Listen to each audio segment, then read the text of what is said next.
Alrighty. I'm not here to be the Desantis cheerleader brigade, but considering I live in Florida, like I was saying yesterday, we're going to be getting a lot of stuff if DeSantis wants to run for president in the next couple of months that's going to make people like me very happy, because DeSantis theoretically, if he's planning to run for president, wants to do everything he can to appeal to the GOP base, who would be his primary voters, and he has to sort of out-Trump Trump.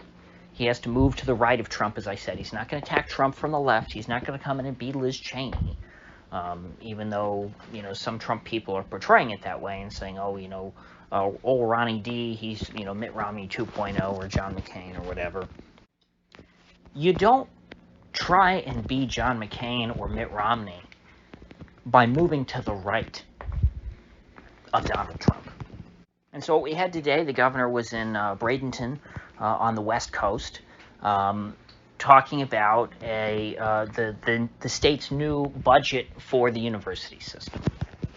And I think that the single biggest, juiciest, low-hanging fruit that Republican governors, for some reason, have never reached out for is taking on the university system. Education is public. It's controlled by the state. If you're in a red state, why do you have left-wingers educating your kids and teaching them to hate you, to hate America, teaching them that it's a good idea to have their genitals mutilated? If you're a governor, particularly in a state where you have a completely Republican-controlled legislature and ideally a sympathetic Supreme Court, which we have all of those here in Florida, you should be taking on the university system. And this is not something that old DeSantis ran on. In fact, if I remember correctly, in 2018, his primary opponent talked about education a good bit, but he was more on saying, hey, we're not going to try and take over the universities. We're not going to try and make the universities, less woke. We're not going to try and make the universities even. We're not even going to think about trying to make them, favorable to our own values. Pro-Western, pro-American, not insane. His approach was, hey, let's try and de-emphasize this idea that everyone has to go to college. Let's try and, destigmatize trade schools and stuff like that, which, was not a bad idea. I liked it at the time.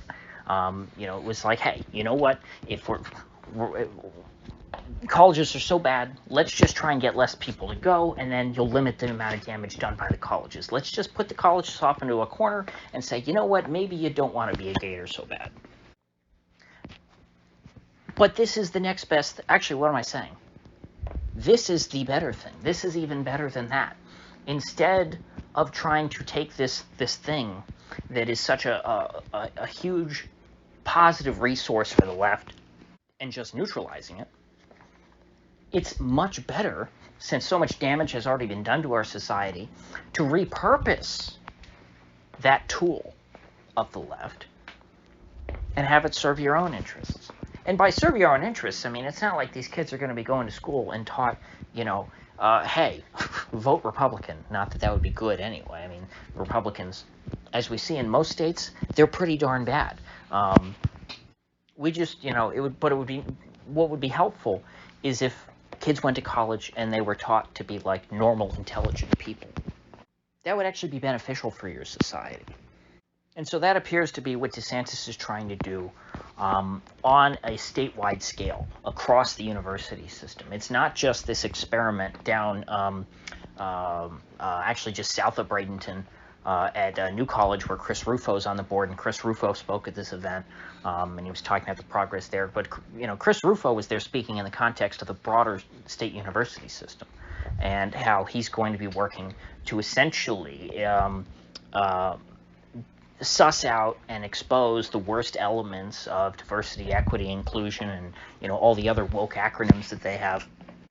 Identify where the problems are in each of the schools across the state, root that out, and replace it with something positive. And this is a multi-year effort. This is something that will take probably a decade. Think about how long it took for the colleges to get this bad. Once upon a time, colleges were not bastions of left-wing. thought.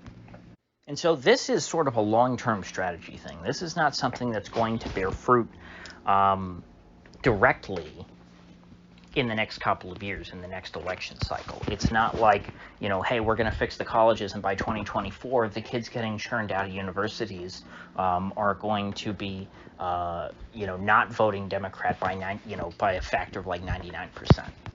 No, instead, the only short-term gain politically that Desantis is going to get out of this is that people like me, who hate the university system and what it's become, will reward him politically for that by, being a bigger supporter or something like that.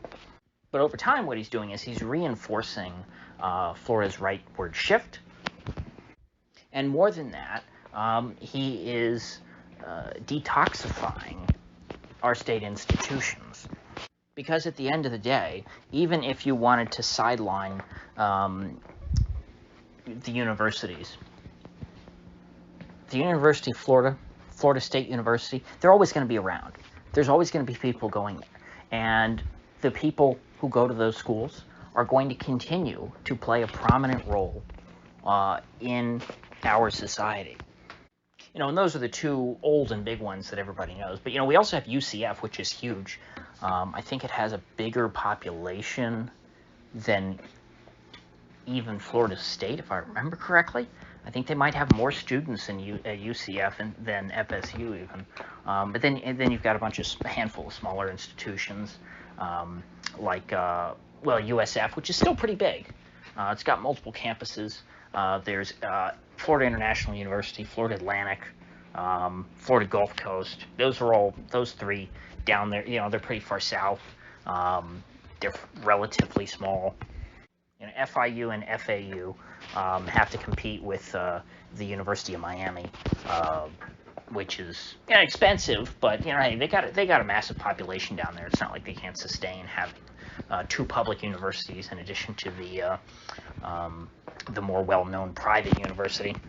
And so, as far as I'm concerned, we shouldn't tolerate even one of the, well, maybe one or two is it, somewhat, I wouldn't complain too much about it.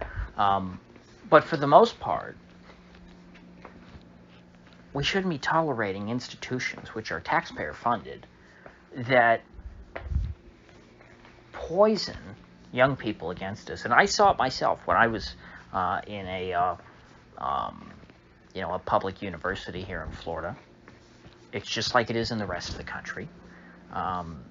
And frankly, I think the students were even worse than the professors. The students were pushing the professors left. And that's because, left-wing students have been, told essentially, for their whole lives, hey, you're special, you're correct. Anyone who disagrees with you is a bigot, and so you should be loud and proud. And those of us who disagreed, we knew that we have to keep our mouths shut, or else, you're not going to pass your class. And so the left-wingers, scream out, they belt out their ideology at the top of their lungs. And those of us who were normal people, with natural hair colors, and, the boys who had short hair and the girls who had long hair, instead of the other way around, we just, sort of faded into the background. Because that's what you have to do in order to get whether it's a bachelor's degree or, God forbid, if you go even higher. Although maybe, I don't know, since I didn't go to graduate school, maybe it's not as bad when you get to that level because it's a smaller percentage of people. They're more serious people. You have more serious professors. At least I would hope. But then again, you've got if you're studying a serious topic, but there are these schools that offer, PhDs in gender studies. And that gets taxpayer funded just as much as, the history program or economics or biology or chemistry. And then these gender PhDs fan out and are employed by corporate America or by the public school system, educating the teachers on how they should indoctrinate young people, and say, hey, here's how you convince a kid to change their name and use different pronouns. So much of what's wrong with our society stems from these universities. And so even though New College is going to be the model moving forward, and that's going to be the big experiment where the changes are the most rapid, I'm glad to see that there is a focus across the state. It's going to be all the schools. They're all going to get big changes, but the biggest are going to come at this small school, and then that can serve as a model, and you can sort of pioneer what works and what doesn't there, and apply that across the board. I think Desantis said that they're going to put in this new budget $15 million into this one school alone, which the article, I guess I'll link to both these articles. This article said that the school's got like 700 students, so it's tiny. Like, I think my high school had more than double that. I mean, we were definitely in the in the four-figure range, like mid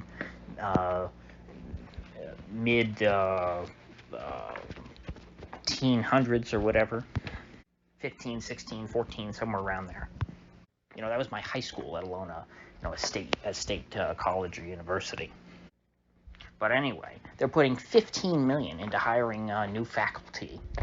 I don't know if this covered other stuff, but part of that is new faculty, i.e., not wokesters, normal, good educators. People who are serious about their discipline and less concerned about making sure that your child votes the right way. And I guess there might be some people who go, oh, but the small government ideal would be to try and defund these things as much as possible, and blah blah blah. It's like, well, yes, but we don't live in an ideal environment. You're not going. There is no a coalition to abolish the state tomorrow. I wish there was. I'm an ideological anarchist. I've said that before in this channel. But you can't do that overnight. Like, there are more immediate concerns than just the existence of the state in general and of public education. If public education is programming the youth to embrace antisocial behavior, and by antisocial I mean like literally it is a threat to the social fabric, that only empowers the state. The more dysfunctional society is, the more need there is for a state in order to bring order to that dysfunctional society. If you have a very well-ordered society where people, kind of know what to do when they go about their lives and accomplish things and produce goods, well, then you can start to argue against and say, hey, you know what? Let's start shutting down parts of the government because people are doing just fine on their own. But you need a well-ordered and moral society in which people aren't, smashing windows because they didn't get their way.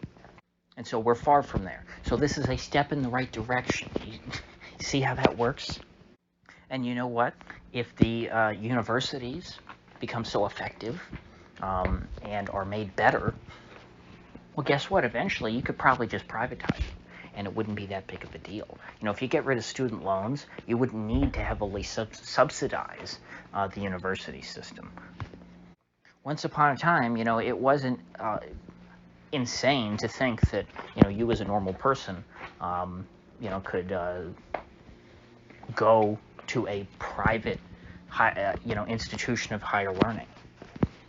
It used to be that college students could work a summer job and save enough money to pay to go to school for the rest of the year. There are some people alive, now they're pretty old now, who are old enough, I think, to remember those days. We're a long way from there. So while, yes, if you asked me, would I flip a switch and completely turn off the public university system overnight? Sure, I would. But that's not the political reality we live in. Given the political reality of 2023, this is, I don't know if it's the best that we can do, but it's pretty damn good. It's better than what anybody else is doing. And unlike most things, when you're talking about Republicans, you're normally talking about, okay, well, the Republicans are only going to be, are less worse than the Democrats, but they never act, they're going to slow it down a little bit. This isn't slowing down the march of insanity. This is reversing it actively. That's what we're discussing here. And there's a big distinction between slowing the decline of society and actually working to build society back up. So, with that said, I will see you folks back here tomorrow.